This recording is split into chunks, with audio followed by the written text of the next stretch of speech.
Սենց մի տենդենս կար, որ արհեստական բանականությունը ինքը շատ մեծ պորտալ է ու բոլոր պրոֆեսիոնալ նկարիչները գրանցվում են, իրանց աշխատանքները ցույց են տալիս, ներբեռնում են, որովհետեւ եթե հանկարծ ինչ-որ երրորդ կողմը օգտագործի այդ արհեստական բանականությունը ինչ-որ նկարիչի ձեռագործ աշխատանքից, նկարիչին դրա համար ինչ-որ X գումար գնա ու այդ պրոյեկտը բավականին արագ է առաջ գնում, լսել ես դրա մասին թե չէ, Թեթև լսել եմ, բայց ես մի քիչ ավելի սիրում եմ ավանդականը, որ անկեղծ ասեմ, նույնիսկ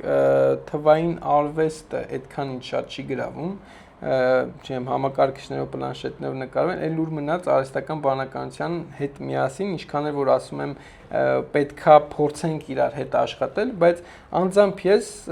այդքան շատ չեմ սիրում, ավելի շատ սիրում եմ, որ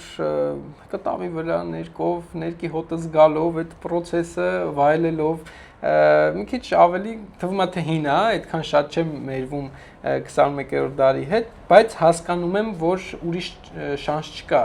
շատ ժամանակ պետքա նաև համագործակցել, բայց այս պայծրությամբ ես հլվոր տենց շատ չեմ ընկերություն անում արհեստական բանականության հետ։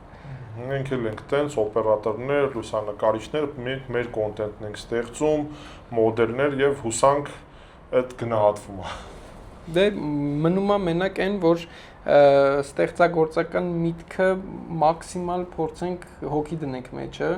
կապ չունի, ինչ ուզում անենք, հենց արվեստը դրա մասին է, չէ՞, եթե միայն մեխանիկական աշխատանք լինի, ինքը շատ տենց մեծ վերելք չի ունենա, էլի, բայց եթե մեջը փորձում ես մի քիչ ամպագորգոր է իհարկե հնչում, բայց իրոք ցանկացած երաժշտություն, կտավ, կինո, ցանկացած արվեստի ստեղծագործություն, եթե մեջը հոգի ես դնում, անկեղծ ես անում, չգիտեմ, արդյունքը մի շատ լավն է։ Միանշան